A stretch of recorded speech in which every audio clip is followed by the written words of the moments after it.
పొట్టి పిచ్చిక కథ. అనగనగా ఒక ఊళ్ళో ఒక రాజు. ఆ రాజుగారికి చాలా అందమైన మహలు ఉంది. దానికి ఒక పెద్ద గోపురం. ఆ గోపురంలో ఒక పిచ్చుక గూడు కట్టుకుంది. ఈ పిచ్చుక చాలా పెంకి పిచ్చుక. అంతేకాక తెగ వాగుతుంది. అంచేత అందరూ దాన్ని తెగ వాగుడు పిచ్చుక అంటారు. ఒకరోజు ఈ పిచ్చుకకు గోపురం ముందు కాని కాసు దొరికింది. అది మిలమిలా మెరుస్తున్న నాణెం. అచ్చంగా బంగారంలాగే ఉంది. పిచ్చుక దాన్ని ముక్కుతో పట్టుకొని ముచ్చటగా తెచ్చుకుంది. అటు తిప్పి ఇటు తిప్పి, ఆహా, నా బంగారు కాసు అంటూ ఉప్పొంగిపోయింది. పట్టలేని ఆనందంతో పిచ్చుక కెంతులేస్తూ నాట్యం చేస్తూ ఇలా పాడింది: తలతలా మెరిసేటి బంగారు కాసు, మిలమిలా మెరిసేటి మేలైన కాసు, దొరికింది దొరికింది బంగారు కాసు, దారిలో దొరికింది బంగారు కాసు, మిలమిలా తలతలా మెరిసేటి కాసు. చుట్టుపక్కల ఉన్న పిచ్చుకలన్నీ ఈ పాట విని గుంపులుగా వచ్చి సంతోషంతో గెంతుతూ పాడటం మొదలుపెట్టాయి. గోపురానికి దగ్గరగానే రాజుగారి పడక గది ఉంది. పిచ్చుకల గొడవతో రాజుగారికి నిద్రాభంగమైంది. వెంటనే పిచ్చుక వద్ద నుంచి నాణెం తీసుకోమని రాజుగారు మంత్రికి ఉత్తర్వు ఇచ్చారు. మంత్రి ఈ ఆజ్ఞను సేనాధిపతితో చెప్పగా సేనాధిపతి తన సేవకుడితో నాణెం తీసుకురమ్మని చెప్పాడు. సేవకుడు గోపురం ఎక్కి పిచ్చుక ముక్కు నుంచి నాణాన్ని లాక్కొని సేనాధిపతికి ఇచ్చాడు. సేనాధిపతి దాన్ని మంత్రికి ఇస్తే మంత్రి దాన్ని రాజుగారికి ఇచ్చాడు. రాజుగారు దాన్ని అటు తిప్పి ఇటు తిప్పి చూసి, అబ్బే, ఇంత చేస్తే ఇది రాగి నాణెం, దీనికే నా పిచ్చుక ఇంత గొడవ చేసింది అని దాన్ని ఒక మూల పారవేసి ఇక ఆ పిచ్చుక అల్లరి చెయ్యదను అనుకొని నిద్రపోవడానికి పడుకున్నాడు. తెగ వాగుడు పిచ్చుక గడుసుదే కానీ సేవకు నాణాన్ని లాక్కున్నప్పుడు ఏమీ చేయలేకపోయింది. మిగిలిన పిచ్చుకలన్నీ ఏం ప్రమాదం వస్తుందో అని పారిపోయాయి. పిచ్చుక ఒక్కతే ఉండిపోయింది. రాజుగారు మంచి గాఢ నిద్రలో ఉన్నారు. అంతట్లో పిచ్చుక మళ్ళీ గెంతుతూ పాడటం మొదలుపెట్టింది: మా ఊరి రాజుకి మంచి వడ్డీ మీద బంగారు కాసు ఒకటి బదులిచ్చినాను నా బంగారు కాసు. ఈ పాట వినగానే ఇది వరకు పారిపోయిన పిచ్చుకలన్నీ మళ్ళీ వచ్చి ఆడుతూ పాడటం మొదలుపెట్టాయి. మళ్ళీ రాజుగారికి నిద్ర చెడిపోయింది.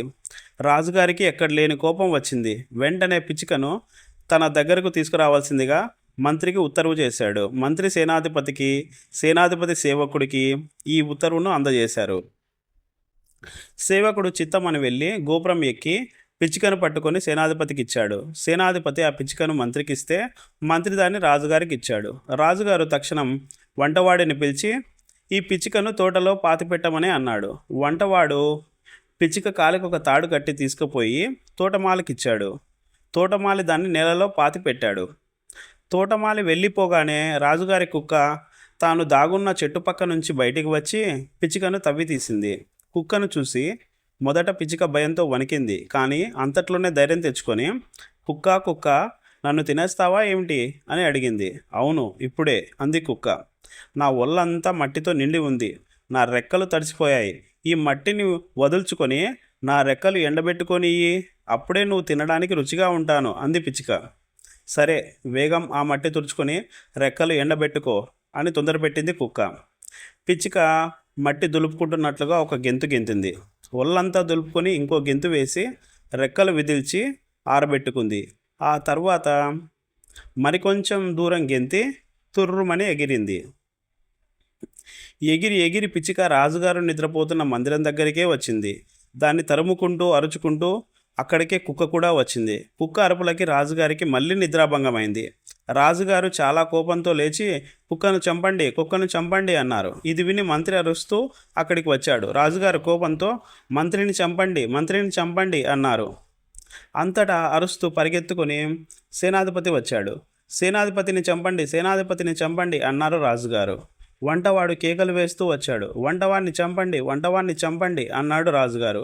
ఇది విని తోటమాలి అరుస్తూ పరిగెత్తుకొచ్చాడు. రాజుగారు తోటమాలిని చంపండి అన్నారు. ఇదంతా పిచ్చుక ఒక మూలన దాక్కొని దొంగతనంగా కనిపెడుతూనే ఉంది. తోటమాలి కేక పెట్టగానే రాజుగారు కేక వేశారు. కుక్క మురిగింది. మంత్రి అరిచాడు. సేనాధిపతి అరిచాడు. వంటవాడు అరిచాడు. తోటమాలి అరిచాడు.